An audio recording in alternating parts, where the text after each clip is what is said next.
Queridos amigos, estamos iniciando con la palabra del Señor que nos acompaña como todos los días y hoy tenemos la lectura del libro de Esdras, capítulo 1, del 1 al 6. En el primer año de Ciro, rey de Persia, para que se cumpliera la palabra del Señor pronunciada por Jeremías, el Señor despertó el espíritu de Ciro, rey de Persia, y éste mandó proclamar de viva voz y por escrito en todo su reino. Así habla Ciro, rey de Persia.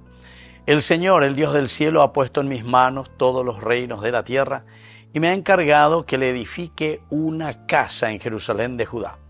Si alguno de ustedes pertenece a ese pueblo, que su Dios lo acompañe y suba a Jerusalén de Judá para reconstruir la casa del Señor, el Dios de Israel, el Dios que está en Jerusalén. Que la población de cada lugar ayude a todos los que queden en ese pueblo, en cualquier parte donde residan, proporcionándoles plata, oro, bienes y ganado, así como también otras ofrendas voluntarias para la casa del Dios que está en Jerusalén. Queridos amigos, qué interesante aquí. La primera enseñanza es, en primer lugar, el reconocer la importancia y confesar nuestros pecados.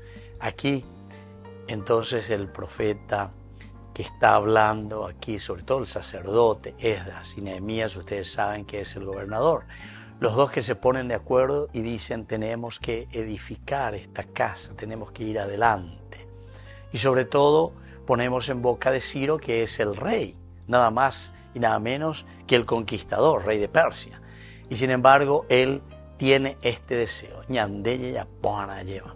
Tenemos que edificar porque lo primordial y lo esencial es la casa de Dios. Pero claro, Dios se había apartado, o mejor dicho, el pueblo se había apartado de Dios, y por eso habíamos caído en el exilio. Por eso estamos en esta situación de exilio, alejados de Dios. Pero, queridos amigos, aquí hay entonces una necesidad de cambio de vida. Hay una necesidad de cambio en nuestro comportamiento. Y hay gente que de ayer bañas en domingo, de yara, y cuami, eva peñan de yara, o yerurea, veñan de coñan de netame, guaná, coñan de política, guaná, coñan de rogapu, guaná, para nuestra iglesia, coñan de atupe, guaná, lleva. Siempre, queridos amigos, mirando en positivo, porque es la fuerza de Dios la que nos ayuda y nos acompaña, como nos dice aquí. Porque, en primer lugar, queridos amigos, tiene que haber esa búsqueda de la justicia y de defender los derechos de la comunidad. Y en este sentido, defender los derechos de los oprimidos. En resumen, queridos amigos, nosotros tenemos que entender que la fuerza y la gracia de Dios nos invita a caminar siempre y a mirar así como lo hace Ciro, siendo el rey. Hay que edificar la casa del Señor, hay que hacer lo esencial y lo fundamental, porque Dios en primer lugar. Que esto sea también nuestro compromiso para nuestra vida cristiana.